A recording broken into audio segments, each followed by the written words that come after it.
的古装剧看过不少，本以为自己早就免疫了，没想到还是输给了鬼才编剧。开播第一集就挥刀自宫的，见过没？这不有了一个被迫娶国师之女的空壳皇帝，气血上头，直接以死明志。可谁知道国师之女竟然要与他生死相随，于是他突发奇想，寡人唯有去了这慧根，断了你我之孽缘。不想娶就自宫，这皇帝的脑回路我salute。可皇上，你可曾想过，那时国师之女逼你与她姐妹相称，这可如何是好呀？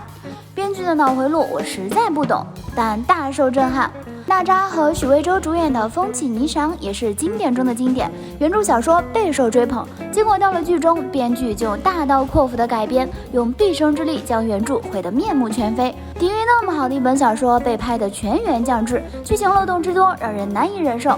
女主琉璃的母亲有着超高的制衣技术，结果被徒弟陷害入狱，最后女主侥幸活了下来，在不能暴露真相的情况下，努力寻找当年的真相。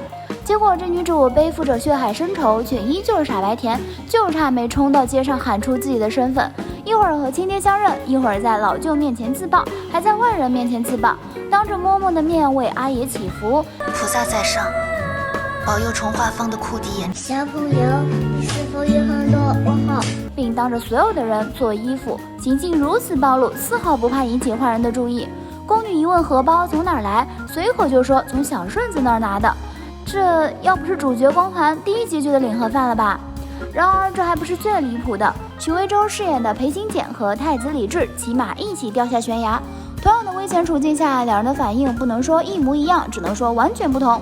太子在空中疯狂喊叫，仿佛下一秒就要头破血流，而裴行俭呢，淡定的仿佛如履平地，甚至还能左右转头观察形势。最离谱的是，两人掉下悬崖，却依然安稳地坐在马背上。莫不是马背上有隐形的翅膀，急速下坠也能稳在两位乘客？又或者两位有什么超能力，直接用腿夹住了马？只能说这人马合一式坠崖，上官坏看了都自愧不如。还记得当初飞刀又见飞刀里上官坏坠崖名场面吗？刘恺威饰演的上官坏为了不拖累女主，选择松手坠崖，紧接着就莫名出现了一套军体拳以及邪魅的表现，让人直呼天秀。坠崖的一眼万年，成了很多人心里一道难以愈合的伤痛。即便导演、编剧、演员用尽了洪荒之力搞新花样，可还是被后浪拍死在了沙滩上。《延禧攻略》姊妹篇《离歌行》奔着大爆去，结果却因为人设全崩，离谱剧情出了圈。徐凯饰演的男主盛楚木遇到女主傅柔，为爱痛改前非，从京城第一纨绔子弟一下子就变成了武功盖世的少年郎。就算是男主出身武将世家，有天赋，这挂开的也太明显了吧？但在女主面前，男主多少有点普通了。林一桐饰演的女主刺绣活计了得，被皇后以人才之名招进宫中做女官，各种逢凶化吉，笼络人心，还不停的升官。估计魏璎珞看了都自叹不如。事业得意，情场上更加得意，与盛楚木情投意合，偶尔亲严子方对其念念不忘，周王殿下也看上了他。这人设简直就是玛丽苏女主啊！《离歌行》是一部爽剧，确实有点上头，这是必须要承认的。只是后期人设越来越崩塌，剧情越来越离谱。太子妃难产，保大保小的问题又一次出现。女主傅柔称自己有一方法，让太子去太子妃面前演一出被刺杀的戏码，太子妃受到惊吓，说不定就能顺利生下孩子。结果也是意料之中，太子妃成功生子。讲真，孕妇受到惊吓确定不会血崩，为啥琅琊榜的孕妇受到了惊吓就难产了？到了这部剧就是皆大欢喜。编剧的心思果然不是我们能参透的。改编之下无人生还，连金庸老先生都没能幸免。没错，说的就是那部致敬经典的《天龙八部》。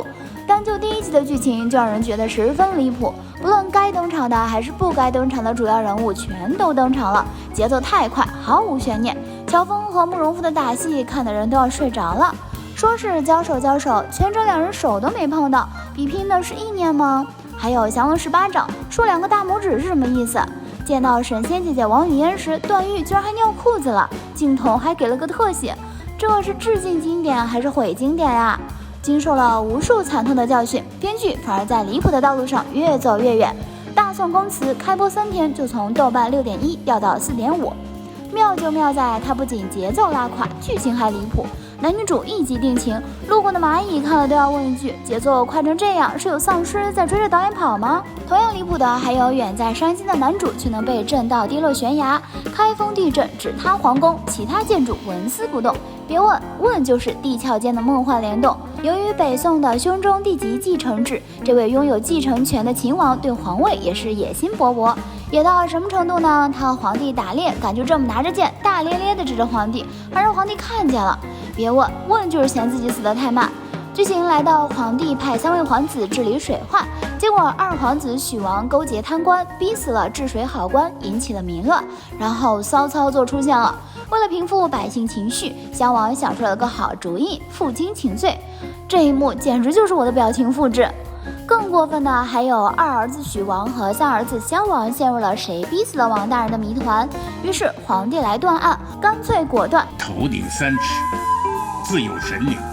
这还没怎么样呢，二皇子怒吼一声，抬手就抹了自己的脖子。儿子死完了，皇帝来劲了，这何尝像要逼死自己的儿子？仿佛带着一堆禁军围了大殿，说谁干的谁就去死的人不是他一样。还能更离谱一点吗？但凡对观众有一点点的尊重，都不会把剧拍成这个样子吧。同样让人无力吐槽的还有那部抗日神剧《雷霆战将》，一开始说是《亮剑3》，好家伙，还真敢说。剧的主线是以李云龙为主要原型的王云山将军的英雄故事。我在网上查了一下，它的类型是抗日战争，但是主角王云龙出场的时候，头上的发胶实在是太强劲。就在他打了胜仗之后，骑马回城，受到百姓的夹道欢迎时，对着女主抛媚眼，我们才醒悟过来，这根本就是一出青春偶像剧。还有高伟光，剧中他扮演郭勋奎，有了帝君、罗探长和鹧鸪哨的滤镜，我觉得我可以。可怎么也没想到打脸来得这么快。雷霆战将中，任外面战火纷飞，郭勋奎倒好，悠哉悠哉地坐在里面，喝了一口咖啡之后还吐槽糖放多了。拜托你清醒一点，咱们是来打仗的，不是来享受的呀。编剧存在的意义可能就是完全无视观众的智商。你看王云龙和一女生躲在水里躲避日本人，男主还贴心的把自己的外套脱下来披在女主身上，哇哦，好浪漫哦。等等，是不是哪里不对？大家伙都浸在水里了，披多件衣服不是更吸水更冷吗？他难道是想间接冻死这个女生？什么仇什么怨啊，要这样笑里藏刀。幸好这部剧下架了，不然如果有小学生看了以为是真实场景还原，这可咋整？同样离谱的剧情还出现在偶像剧中。当剧情发展到顾胜男在后厨做饭时，陆晋误尝了他还没做好的蘑菇汤，谁知道喝了之后陆晋立马中毒，胜男用洗洁精水给他洗胃。洗洁精洗胃，这真的不会出事吗？结果奇妙的事情发生了，陆晋喝下了洗洁精之后吐了，接着就是打嗝，居然口吐泡泡，就像是一个人工的泡泡机。重点是这些个泡泡还是特效做出来的，特效水平真的5毛不能再多了，真是给姨太气笑了。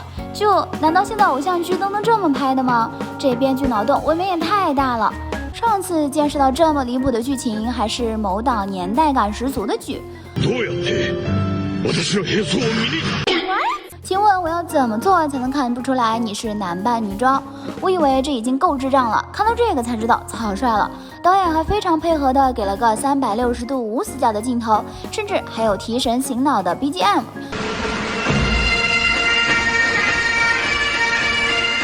要不要这么雷人？你以为这就是行业天花板了？并没有。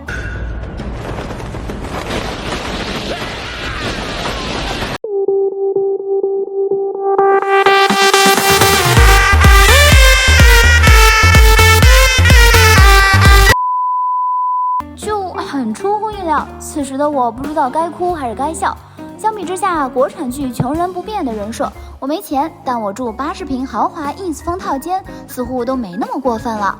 在我的真朋友里，初入职场的女孩心情激动的想，终于可以挣钱了，可以好好的孝顺在乡下为自己大学学业累得满身毛病的父母了。下一秒，她回到装修温馨的大房子，窗口看下去，夜景显示位于市中心。该剧故事背景是上海，目测房租不低于7000甚至上万。剧中她试用期工资7000，转正估计1万多点。